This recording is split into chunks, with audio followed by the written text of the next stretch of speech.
Well, thank you, Mr. Chairman, for convening this hearing today. I also want to extend a warm welcome to our witnesses, and I appreciate you taking the time to be here with us.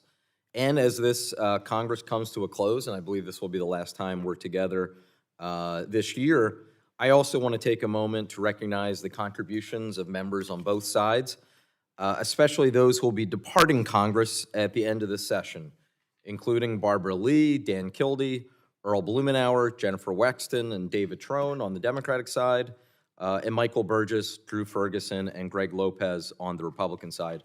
Greg, it's nice to meet you, and also goodbye. Thank you.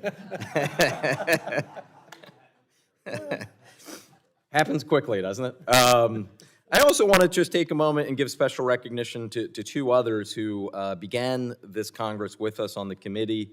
One is Brian Higgins, who left Congress earlier this year, as well, of course, as Sheila Jackson Lee, who sat right at the end of that row and was such a powerful voice in this committee and in Congress. We tragically lost her in July, but certainly her legacy to public service is not forgotten. Hear, hear.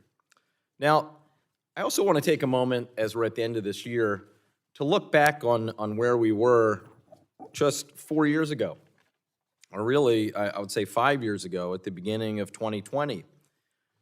We were just beginning the COVID pandemic, the deadliest event in American history by far. More than 1 million Americans lost their lives, double the death toll from the Civil War and triple the death toll from World War II. We were in shambles in terms of our economy. We were flat on our back with millions of Americans out of work, and economists were predicting high unemployment for years to come. Some were even predicting high inflation for the rest of the decade. But thanks to our policies, our economy has staged the world's leading recovery. Since 2021, we have created more than 16 million jobs.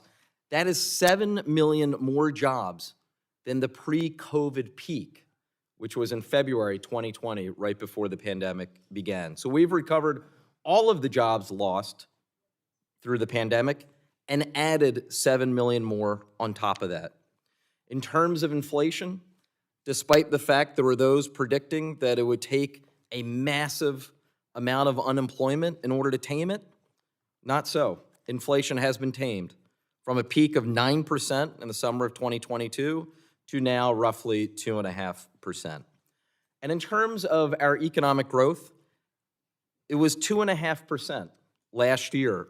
Remember, there were some Wall Street firms, one of which even predicted, quote, a 100% chance of a recession. Well, they were 100% wrong. Now, we know that there's still work to be done. There are still many American families that are dealing with the economic ramifications from the pandemic and the inflation that came with it. So we still, to be clear, have work to do. But it is worth reflecting and taking a moment that there is not a country on earth that wouldn't trade places with our economy in a heartbeat if they had the opportunity to do so. Now, looking beyond just the next year and the next couple years, we do have, as we have both talked about, Mr. Chairman, in this committee a number of times, we do have some long-term structural issues that demand our attention.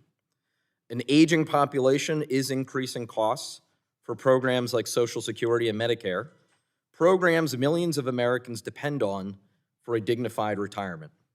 Widespread income inequality is leaving our economy more vulnerable to downturns and economic shocks.